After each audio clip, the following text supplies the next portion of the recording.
AFA Today, AFR Talk, Kevin McCullough. Glad you're with us. It's Wednesday. Jan Brewer has not yet vetoed the bill in Arizona that the overwhelming majority of Arizonans determining for themselves in their own state passed. That's the way representative government works. You pass the laws that you want to be ruled by. And the citizens of Arizona said in overwhelming numbers, this is what we want to be ruled by. Now, people that don't care about law, people that don't care about the First Amendment, people that don't care about God, and don't care about people's rights to worship God, they don't get it. My last caller, to his respect, a Christian takes what they believe into every area of their life. Freedom of worship is not just getting to go to church on Sunday morning at 11 o'clock. That's what pagans think it is. That's what Andre believed it was. That's what you might believe it is.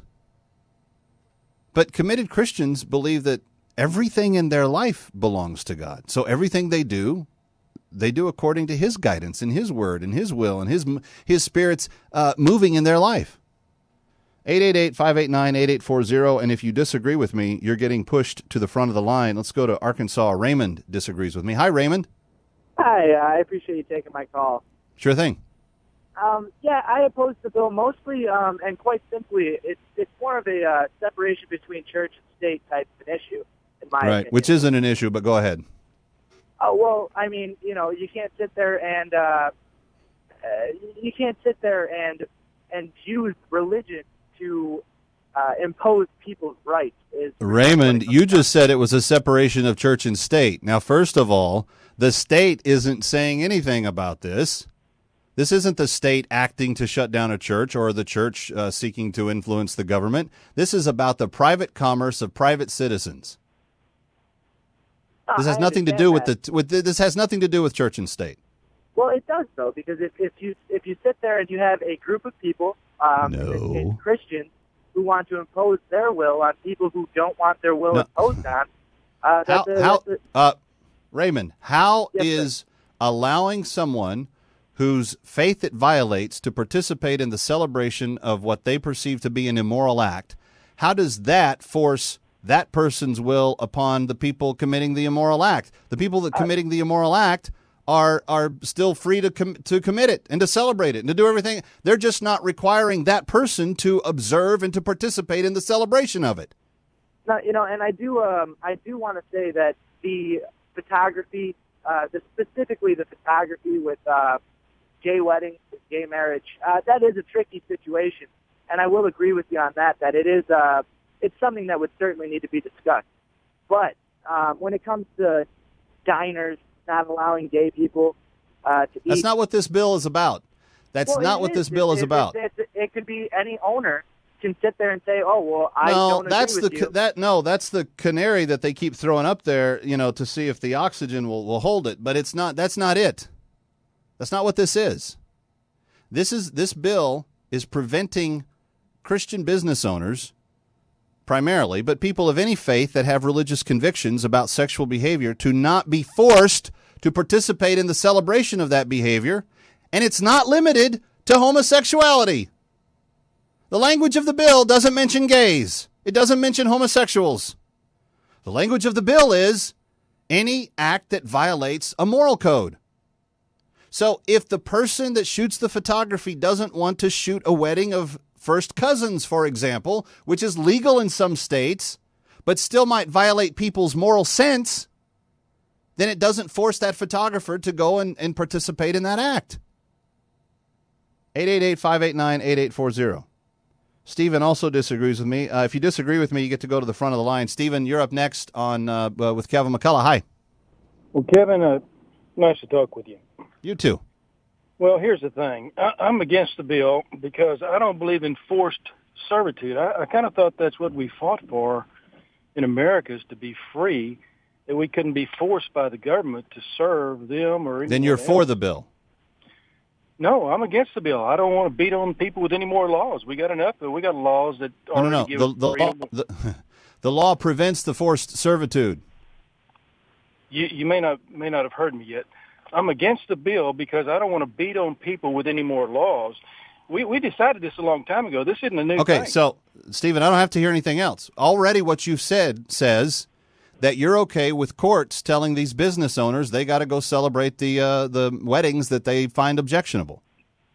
No, I'm not okay with the courts today. That's your position. If you're against the bill, that's what you're for. I'm against the bill, but I think they ought to pass a simpler bill. It says if you put up a sign in your business that you reserve the right to refuse service to anyone, anytime, for any reason, then you can be free to operate your own business, period. But we don't need a whole bunch more laws. How many sucker punches is the Republican Party going to take? I don't know I couldn't care less about the Republican Party, Stephen. What I'm concerned about are people of faith that are being forced by courts at the point of a gun to go participate in ceremonies and activities that they find morally objectionable. And if this bill would prevent that and reinforce constitutionally protected religious liberties, then I don't think she needs to veto it. I could be wrong. I'm just reserving the right to be. Billy in Texas, you're next. Hi, welcome. You're on with Calvin McCullough. Hello. Hey, how you doing? I'm good. Look at that bill. Hey, that bill what they trying to pass in Arizona is deceptive. It's not that about gay rights. What they're trying to do is get the states' rights back to them. If they can discriminate against homosexuals, that means they can discriminate against anybody they want to choose. And hey, because it's legal in the state. Remember when some states, it was illegal. It was legal to have slaves. The states trying to get the states right. That's what it's back then. They are deceiving evangelical Christians. It's not about Billy, God. It's all about trying to get power back to the states. Okay. That's what the bill is about. All right. Well, God would be in favor of the power going back to the states, because the godless bunch in Washington, D.C. right now keep offending God, and if we had a little bit more say in doing that, I think it would be a good thing. But Billy, there's no there's no term homosexual included in this bill. So again, you can be against the bill, you can be for the bill, whatever, but have your facts in order. That's why, friends, every day we come here to obliterate confusion, amplify truth, and pursue clarity. It's not about being a Republican or a Democrat. It's not about being any partisan at all. It's about thinking and understanding and valuing those things that bring tolerance and value to everyone. This isn't... And Billy, I'm guessing you were African American. Forgive me for saying it if it's not true, but you sounded African American to my ears. And if that's the case, then you should be more offended than anyone at this piece of legislation. Because people that are simply choosing to sleep with so-and-so and have sexual behavior with so-and-so are trying to co-opt everything that African Americans established through the legitimate civil rights movement. They're trying to co-opt that. They're trying to make an indecent substitution of their sexual leanings for your God-given beauty as a black man.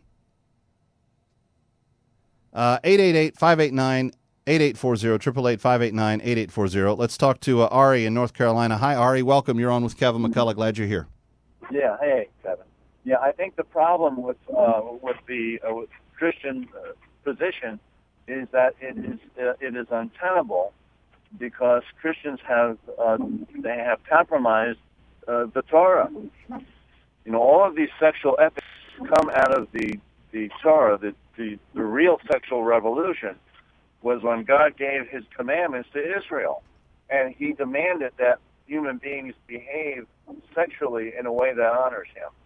And when you have decided that the Torah has been done away with and that we can go down the line of commandments like people sliding trays down a buffet line and pick and choose what we want, we have cut the rug out from under ourselves. Because when you don't hold to all the commandments, you have broken a broken chain. On a strictly biblical level, Ari, I don't disagree with you. as you know, our courts aren't strictly biblical. So what the framework of the discussion I'm having today is not strictly biblical. It is more strictly constitutional, and on that level, if you're dealing with people that aren't biblically minded, which people that marry first cousins may not be, and people that get divorced after they or get remarried after they were divorced when they caused the divorce previously, there are all kinds of unbiblical unions that may come about. But this doesn't isolate just those. It just says if a person who is otherwise innocent wants to have a bakery or a photography business or a event planning company or something else, and by association with this event, their conscience is violated. Their purity before God is wrecked. Then they shouldn't be forced into that. You know what? It's similar, Ari, and I think you'll understand. Nobody believed that Hitler was really going to put Jews in mass graves, right? And so sometimes even some of the Jews that were transported would be enticed to be cooperative in ways that eventually led to them pushing their fellow countrymen into the mass graves, and then they were killed and pushed into the graves as well.